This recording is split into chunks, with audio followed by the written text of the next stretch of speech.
गांव का नाम था रामपुर। और रामपुर में एक बहुत पुराना घर था। चौधरी हरिशंकर का हवेली जैसा मकान।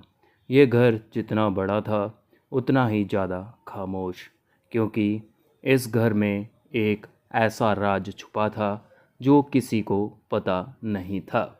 इस घर में रहती थी माया रानी चौधरी हरिशंकर कविता देवी। और अब इस घर में आने वाला था राजीव। शहर का लड़का था, एजुकेटेड, स्मार्ट और बहुत कॉन्फिडेंट नया दामाद राजीव। शादी के बाद जब राजीव पहली बार हवेली में घुसा तो उसने एक अजीब सी बात नोटिस की। हवेली में खुशबू थी पर खुशी नहीं। राजीव ने रानी का हाथ पकड़ा और बोला, तुम्हारे घर में सब इतने सीरियस क्यों हैं? रानी हल्की सी मुस्कुराई। यहाँ हंसी भी सोच समझकर करनी पड़ती है।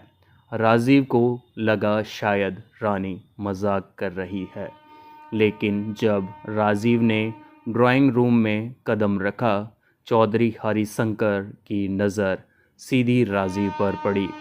राजीव, ये घर तुम्हारा है, पर यहाँ कुछ नियम हैं। जी चौधरी साहब, मैं समझ गया। समझ गए हो? अच्छा, तो रात को 10 बजे के बाद घर का पिछला दरवाज़ा कभी मत खोलना। राजीव एक कदम रुक गया। पिछला दरवाज़ा? क्यों? हरिशंकर की आंखों में एक अजीब सा गुस्सा और डर था। बस यही नियम है। कविता देवी ने बात संभाली। बेटा, यहाँ सब कुछ परंपरा के हिसाब से चलता है। तुम नया हो, धीरे धीरे समझ जाओगे। राजीव को ये बात अजीब लगी, पर उसने कुछ नहीं कहा। शाम को खाना खाया गया। सब चुपचाप थे, सिर्फ माया बहू थोड़ी फ्रेंडली थी। राजीव जी, आपको यहाँ एडजस्ट करने में टाइम लगेगा, पर आप टेंशन मत लो। भाभी जी, यहाँ सब कुछ इतना मिस्टीरियस क्यों है? माया ने अपनी नज़र नीचे कर ली। इस घर में कुछ बातें बोलना मना है। राजीव का दिमाग और ज़्यादा हिल गया। राजीव और रानी अपने रूम में थे। रानी अपने नए ज्वेलरी बॉक्स को देख रही थी। राजीव विंडो के पास खड़ा था। तभी ठक ठक ठक पिछले दरवाजे की तरफ से आवाज़ आई। राजीव का फेस सीरियस हो गया। ये आवाज़ कहाँ से आ रही है? रानी ने तुरंत लाइट बंद कर दी। राजीव, प्लीज़ मत जाओ। अरे यार, कोई होगा, मैं बस देख कर आता हूँ। रानी ने उसका हाथ पकड़ लिया। नहीं, मैं कह रही हूँ मत जाओ। राजीव को पहली बार रानी की आंखों में असली डर दिखा। रानी, तुम्हें पता है ना ये क्या है? रानी कुछ नहीं बोली, बस उसने एक लाइन बोली, इस घर में कुछ चीज़ें जिंदा नहीं है, फिर भी चलती है। राजीव की बॉडी में एक झटका लगा। राजीव ने डिसाइड किया कि वो चुपचाप दरवाजे के पास जाएगा। वो धीरे धीरे कॉरिडोर से निकला। हवेली का कॉरिडोर बहुत लंबा था। दीवारों पर पुराने फ़ोटो फ्रेम्स लगे थे। राजीव एक फ़ोटो फ्रेम के पास रुक गया। उसमें एक लड़की थी, बिल्कुल रानी जैसी। ये रानी? फ्रेम के नीचे लिखा था राधिका, सन 2016। राजीव हैरान हो गया। राधिका? ये कौन है? तभी पीछे से माया आई। माया, राजीव जी, आप यहाँ क्या कर रहे हो? राजीव घबरा गया। भाभी जी, ये फ़ोटो, ये लड़की रानी जैसी क्यों लग रही है? माया ने फ़ोटो पर हाथ रख दिया। ये बात आपको नहीं पूछनी चाहिए। पर क्यों? माया की आंखों में पानी आ गया, क्योंकि जो यहाँ सच जान लेता है वो यहाँ चैन से नहीं रह पाता। राजीव का गला सूख गया। तभी धम धाम धाम धूम पीछे दरवाजे की तरफ से जोर से आवाज़ आई। माया तुरंत चिल्लाई, राजीव जी वापस चलो अभी। राजीव और माया दोनों कॉरिडोर से भागे और जैसे ही राजीव ने पीछे मुड़कर देखा उसने एक चीज़ देखी। एक सफ़ेद दुपट्टा कॉरिडोर में हवा में उड़ रहा था, पर वहाँ कोई नहीं था। राजीव के हाथ से मोबाइल गिर गया और नरेशन एंड होती है। ये हवेली सिर्फ घर नहीं, एक कैद खाना है और राजीव अब इस कैद खाने का हिस्सा बन चुका था।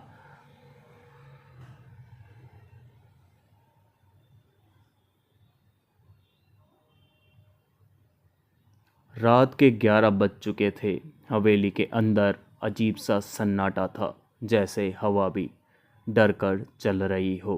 राजीव का दिल अभी भी तेज धड़क रहा था।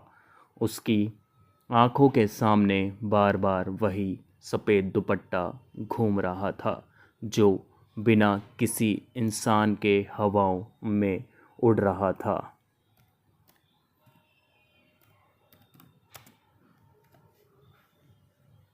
राजीव धीरे से बोला, भाभी जी ये सब क्या था? माया ने राजीव का हाथ पकड़कर उसे जल्दी से कमरे की तरफ खींच लिया। राजीव जी आप यहाँ से तुरंत अपने कमरे में जाइए और जो भी हो आज के बाद रात में बाहर मत निकलना। राजीव की आंखों में गुस्सा था, डर भी और सवाल भी। भाभी जी मुझे सच जानना है, ये राधिका कौन थी और वो फ़ोटो? माया एक पल के लिए चुप हो गई। उसकी आंखों में नम हो गई। कुछ बातें ऐसी होती है जिन्हें जानना आसान होता है, लेकिन सहना बहुत मुश्किल। मैं सह लूँगा, लेकिन अंधेरे में नहीं रह सकता। माया ने लंबी सांस ली, फिर उसने धीरे से कहा, ठीक है, पर यह बात तुम किसी से नहीं कहोगे, खासकर चौधरी साहब से नहीं। मैं वादा करता हूँ। माया ने राजीव को हवेली के पुराने स्टोर रूम के पास ले जाकर एक छोटा सा बक्सा खोला। उस बक्से में कुछ पुरानी चीज़ें थी। एक टूटा हुआ कंगन, एक पुरानी डायरी और एक लाल रंग की चूड़ियाँ। माया ने डायरी उठाई। राधिका इस घर की बेटी थी। राजीव चौंक गया। इस घर की बेटी? तो फिर रानी? माया ने तुरंत उसकी बात काट दी। रानी माँ राधिका की छोटी बहन थी, बहुत छोटी थी तब। तो राधिका कहाँ गई? माया की आंखों में दर्द उतर आया। राधिका इस घर से भागना चाहती थी। भागना क्यों? माया ने धीरे से जवाब दिया, क्योंकि चौधरी साहब ने उसकी शादी एक ऐसे आदमी से तय कर दी थी जो उसके लायक नहीं था। तो क्या राधिका ने मना कर दिया? हाँ, उसने मना कर दिया। उसने कहा कि वो अपनी ज़िंदगी खुद जीना चाहती है। राजीव ये सुनकर अच्छा लगा। तो इसमें गलत क्या था? माया की आवाज़ कांप गई। गलत ये था कि चौधरी साहब को मना करना इस घर में पाप माना जाता है। राजीव को गुस्सा आया। ये तो गलत है, माया ने धीरे से कहा। राधिका ने रात को पीछे वाले दरवाजे से भागने की कोशिश की थी। राजीव की आंखें फैल गई। पीछे वाला दरवाज़ा? माया ने सिर हिला दिया। हाँ, वही दरवाज़ा जिसके बारे में चौधरी साहब ने तुम्हें चेतावनी दी। फिर माया की आंखों से आंसू गिर गए। फिर राधिका कभी वापस नहीं आई। राजीव का गला सूख गया। मतलब वो मर गई? माया ने कहा, नहीं, उसका शरीर कभी नहीं मिला। तो लोग क्या कहते हैं? माया ने डायरी खोलकर पहला पन्ना दिखाया। उस पर लिखा था, अगर मैं इस घर से निकल गई तो मेरी आत्मा जरूर आज़ाद हो जाएगी, लेकिन अगर मैं पकड़ी गई तो मेरा नाम मिट जाएगा। राजीव के रोंगटे खड़े हो गए। ये डायरी किसकी है? राधिका की। राजीव ने डरते हुए पूछा। ये दुपट्टा? माया ने नज़रें झुका ली। लोग कहते हैं राधिका आज भी उस दरवाजे के पास घूमती है क्योंकि उसकी आत्मा को चैन नहीं मिला। राजीव को लगा जैसे उसके पैरों तले जमीन खिसक गई हो। तभी दरवाजे पर हल्की सी दस्तक हुई। ठक ठक। माया और राजीव दोनों चौंक गए। माया ने धीरे से दरवाज़ा खोला। बाहर रानी खड़ी थी। रानी की आंखों में डर था। भाभी, आप यहाँ क्या कर रही हो? माया घबरा गई। मैं बस कुछ पुराने कपड़े देख रही थी। रानी ने राजीव की तरफ देखा, फिर बोली, राजीव, तुम भी? राजीव ने मजबूरी में कहा, मैं बस यूं ही घूम रहा था। रानी ने धीरे से कहा, तुम दोनों यहाँ से तुरंत चलो, अभी। क्यों, क्या हुआ? रानी ने कांपते हुए कहा, क्योंकि आज राधिका की बरसी है। बरसी? लेकिन वो तो गायब हुई थी। रानी ने राजीव की आंखों में देखते हुए कहा, गायब नहीं, उसे गायब किया गया था। राजीव का चेहरा पीला पड़ गया। रानी तीनों को लेकर जल्दी से ऊपर वाले कमरे में ले गई। रानी ने दरवाज़ा बंद कर दिया। आज रात 12 बजे हवेली में कोई भी बाहर नहीं निकलेगा। पर क्यों? रानी ने धीमी आवाज़ में कहा, क्योंकि हर साल इस रात को पीछे वाले दरवाजे पर कोई आता है। कौन? रानी ने जवाब दिया, कोई नहीं जानता, लेकिन जो देख लेता है वो अगले दिन बोल नहीं पाता। राजीव को ये सुनकर गुस्सा भी आया और डर भी।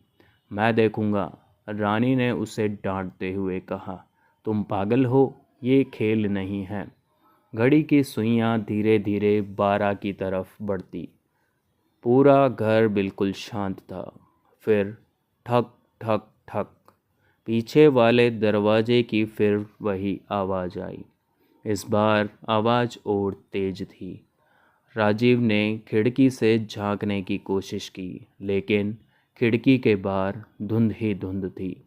अचानक किसी के चलने की आवाज़ आई। छप छप छप, जैसे कोई नंगे पांव चल रहा हो। रानी ने राजीव का हाथ कसकर पकड़ लिया। मत देखो। राजीव का दिल धड़क रहा था। फिर दरवाजे के बाहर किसी ने धीरे से कहा, रानी, दरवाज़ा खोलो। ये आवाज़ औरत की थी, बिल्कुल धीमी और दर्द से भरी हुई। राजीव की सांस रुक गई। रानी कांपने लगी। ये किसकी आवाज़ है? किसकी? रानी ने आंसुओं के साथ कहा, राधिका दीदी। अचानक धड़ाम, पीछे वाले दरवाजे पर जोर से धक्का पड़ा। पूरा घर हिल गया। माया ने मुंह पर हाथ रख लिया। रानी ने रोते हुए कहा, वो वापस आ गई है। और तभी राजीव ने देखा, कमरे के अंदर लगे शीशे में पीछे एक सफ़ेद सा साया खड़ा था। लेकिन जब राजीव ने पीछे मुड़कर देखा, वहाँ कोई नहीं था और शीशे में लिखा हुआ था, सच बाहर आने वाला है। राजीव के हाथ से मोबाइल गिर गया। जिस घर में सच्चाई दबाई जाती है, वहाँ भूत नहीं, इंसान सबसे खतरनाक होते हैं।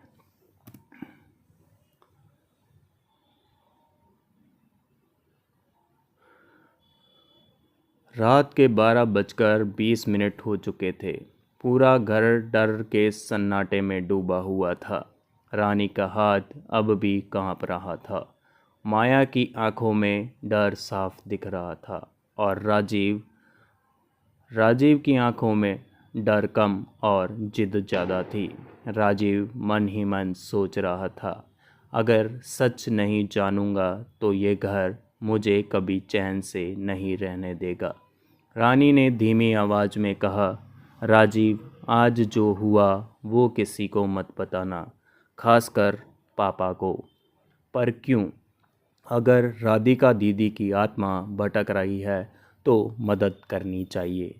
रानी ने राजीव की तरफ देखा, फिर धीरे से बोली, राजीव, तुम नहीं जानते पापा किस हद तक जा सकते हैं। मुझे डर नहीं लगता। माया ने राजीव की तरफ देखते हुए कहा, डर लगता नहीं है, डर दिया जाता है। राजीव चुप हो गया। सुबह होते ही हवेली में फिर वही रोज़मर्रा की चहल पहल शुरू हो गई। पर रात की घटना ने सबको अंदर से हिला दिया था। राजीव नीचे आकर आंगन में बैठ गया। तभी चौधरी हरिशंकर वहां आए। उनके हाथ में अखबार था। उन्होंने राजीव को देखा और धीमी आवाज़ में कहा, रात को नींद आई थी? राजीव ने सिर हिलाया। जी, ठीक ठाक। हरिशंकर की आंखें राजीव के चेहरे को पढ़ने लगी, जैसे वो झूठ पकड़ना चाह रहे हों। ठीक ठाक नहीं, पूरी नींद आनी चाहिए थी। राजीव को लगा ये एक धमकी है। तभी कविता देवी भी आ गई। राजीव बेटा, आज गांव के मंदिर चलना है, पूजा है। जी जरूर। रानी दूर खड़ी थी। वो राजीव को इशारे से समझा रही थी कि संभल कर रहना। मंदिर में पूजा चल रही थी। ढोल नगाड़े, घंटियों की आवाज़, भीड़। लेकिन राजीव की नज़र बार बार एक आदमी पर जा रही थी। वो आदमी मंदिर के कोने में खड़ा था। चेहरा आधा कपड़े से ढका हुआ था। उसकी नज़रें सीधी चौधरी साहब पर थी। राजीव को शक हुआ। राजीव धीरे धीरे उसके पास गया। आप कौन हैं? आदमी ने कुछ नहीं कहा, बस उसने राजीव के हाथ में एक छोटी सी चीज़ थमा दी और भीड़ में गायब हो गया। राजीव ने जब हाथ खोला तो उसमें थी चाबी पर लोहे की चाबी, पुरानी। चाबी पर धूल जमी थी और उस पर एक निशान बना हुआ था, एक छोटा सा दरवाज़ा। राजीव के चेहरे पर डर और हैरानी एक साथ आ गई। ये चाबी पीछे वाले दरवाजे की हो सकती है। घर लौटते वक्त राजीव ने चाबी जेब में रख ली, लेकिन पूरे रास्ते उसका मन यही सोचता रहा, ये चाबी मुझे क्यों दी गई और वो आदमी कौन था। जैसे ही वो हवेली में दाखिल हुआ, उसने देखा कि चौधरी साहब आंगन में खड़े थे। उनकी आंखों में गुस्सा था। राजीव राजीव चौंक गया। जी। हरिशंकर धीरे से राजीव के पास आए और बोले, तुम मंदिर में किससे बात कर रहे थे? राजीव की सांस अटक गई। किससे? किसी से नहीं। हरिशंकर ने राजीव की जेब की तरफ देखा। तुम झूठ बोल रहे हो। राजीव को लगा जैसे चौधरी साहब सब जान गए हों। लेकिन तभी रानी बीच में आ गई। पापा, पूजा में भीड़ बहुत थी। राजीव से कई लोग मिले होंगे। हरिशंकर ने रानी को घूरा। तुम ज़्यादा बोलती हो, यही तुम्हारी सबसे बड़ी गलती है। रानी चुप हो गई। राजीव को पहली बार एहसास हुआ, इस घर में चौधरी साहब के सामने बोलने वाला मतलब खतरा मोल लेना है। रात को राजीव अपने कमरे में बैठा चाबी को बार बार देख रहा था। रानी भी पास बैठी थी। राजीव ने चाबी कहाँ से आई? राजीव ने सच्चाई बता दी। रानी का चेहरा पीला पड़ गया। तुम्हें ये चाबी नहीं रखनी चाहिए। क्यों? शायद इसी से सच खुलेगा। सच खुल गया तो ये घर टूट जाएगा। टूट जाए तो अच्छा है। ये घर जेल जैसा है। रानी ने राजीव की तरफ देखा और बोली, राजीव, तुम नहीं जानते दीदी के साथ क्या हुआ था, तो बताओ। रानी चुप हो गई। फिर उसने कहा, आज रात 2 बजे मैं तुम्हें सब दिखाऊंगी। क्या? पीछे वाला दरवाज़ा। राजीव की आंखें चौड़ी हो गई। रात के 2 बजे हवेली में सब सो चुके थे, मगर हवेली के अंदर हवा में अजीब सी ठंडक थी। रानी ने मोमबत्ती जलाई और राजीव को इशारा किया, धीरे चलो, अगर पापा जाग गए तो सब खत्म। राजीव और रानी धीरे धीरे नीचे उतरने लगे। सीढ़ियों की आवाज़ भी डरावनी लग रही थी। फिर दोनों उस लंबे कॉरिडोर में पहुँचे जहाँ राधिका की फ़ोटो लगी थी। राजीव ने फ़ोटो की तरफ देखा। उस फ़ोटो में राधिका मुस्कुरा रही थी, पर उसकी मुस्कान में दर्द छुपा था। रानी ने धीरे से कहा, यही वो जगह है जहाँ दीदी आखिरी बार दिखी थी। और फिर रानी ने कांपते हुए जवाब दिया, और फिर इस दरवाजे के पीछे। रानी ने इशारा किया। वही था पीछे वाला दरवाज़ा। वो दरवाज़ा बहुत पुराना था। उस पर लोहे की जंजीर लगी थी और जंजीर के ऊपर ताला। राजीव ने जब जेब से चाबी निकाली, रानी की सांसें तेज हो गई। राजीव, सोच लो, एक बार दरवाज़ा खुल गया तो वापस सब पहले जैसा नहीं रहेगा। राजीव ने गंभीर होकर कहा, अब पीछे हटने का समय नहीं है। राजीव ने चाबी ताले में डाली। क्लिक, ताला खुल गया। जैसे ही राजीव ने दरवाजे को धक्का दिया, दरवाज़ा धीरे धीरे खुला और उसी पल हवा अचानक बहुत ठंडी हो गई। मोमबत्ती की लो हिलने लगी। राजीव और रानी ने अंदर देखा। अंदर एक छोटा सा कमरा था। कमरे में धूल, मकड़ी के जाले और बीच में रखा था एक पुराना झूला। झूला धीरे धीरे हिल रहा था, जबकि वहाँ कोई नहीं था। रानी के मुंह से आवाज़ नहीं निकली। राजीव ने अंदर कदम रखा। फिर उसने देखा, दीवार पर कुछ लिखा था लाल रंग से, मैं यहीं हूँ। राजीव के हाथ कांप गए। रानी ने डरते हुए कहा, दीदी। तभी पीछे से एक भारी आवाज़ आई, तुम दोनों यहाँ क्या कर रहे हो? राजीव और रानी दोनों पलट गए। वहाँ खड़े थे चौधरी हरिशंकर। उनके हाथ में लाठी थी, आंखों में आग थी। मैंने कहा था ना, ये दरवाज़ा मत खोलना। राजीव ने हिम्मत करके कहा, चौधरी साहब, यह दरवाज़ा क्यों बंद था? राधिका कौन थी? हरिशंकर की आंखें लाल हो गई। राधिका का नाम इस घर में लेना मना है। रानी रोने लगी। पापा, वो मेरी दीदी थी। हरिशंकर ने लाठी जमीन पर मारी। धड़ाम। तुम्हारी कोई दीदी नहीं थी। राजीव ने गुस्से में कहा, झूठ, फोटो में वो है।